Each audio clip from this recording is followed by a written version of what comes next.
तर दिल्लीतील स्फोटामागे विदेशी शक्ती असू शकतात का? स्फोटाच्या आधी भारताच्या 3 राज्यांमध्ये स्लीपर सेल पकडले जाणं आणि जुन्या दिल्लीच्या वर्दळीच्या चौकामध्ये सिग्नलवर वाहनं उभी असताना हा स्फोट होणं, हा सर्व घटनाक्रम काय सांगतो?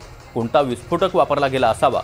आणि या अशा कितीतरी प्रश्नांच्या बाबतीत सिक्युरिटी एक्सपर्ट सेवानिवृत्त कर्नल अभय पटवर्धन यांच्याशी बातचीत केली आमचे प्रतिनिधी संजय तिवारी यांनी। दिल्ली बॉम्बस्फोट घटनेच्या प्रकरणानंतर कितीतरी प्रश्न उभे झालेले आहेत।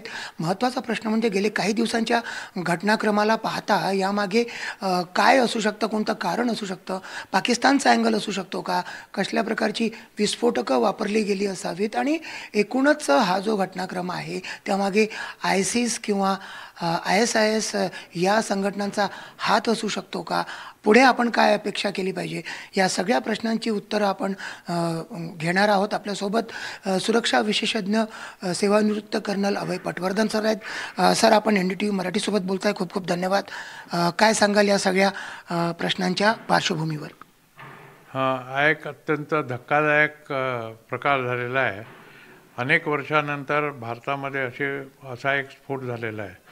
माझ्या माहितीप्रमाणे 2011-12 मध्ये लास्ट स्फोट दिल्लीला झालेला होता। त्याच्यानंतर कुठेही मोठ्या प्रमाणामध्ये स्फोट झालेले नाही आहेत। त्यामुळे हा एक प्रकार आहे जो आपल्याला वॉर्निंग देण्याकरता झालेला असणार। फरीदाबादमध्ये एक डॉक्टर आणि त्याचे 2 अकम्प्लिस होते, त्यांच्याकडनं जवळपास 2900 किलोचं अमोनियम नायट्रेटचा साठा मिळालेला आहे, मोठ्या मोठ्या बॉक्समध्ये ठेवलेला त्यांनी।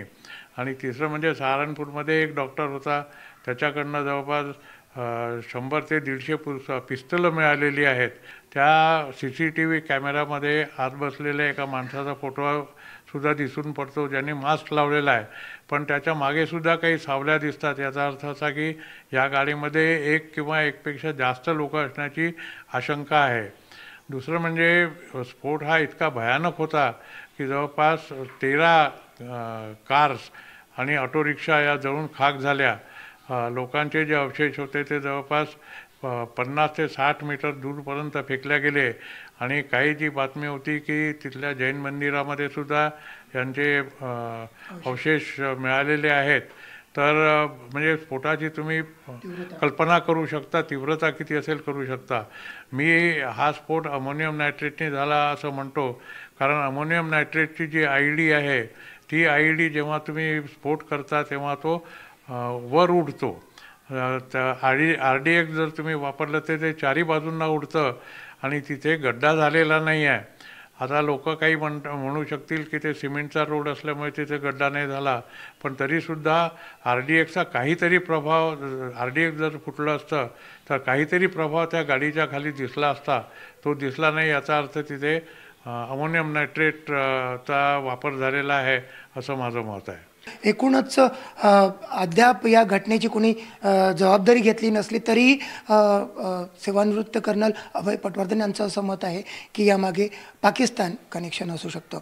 व्हिडिओ जर्नलिस्ट विनय शुक्लासोबत संजय तिवारी, NDTV मराठी, नागपूर।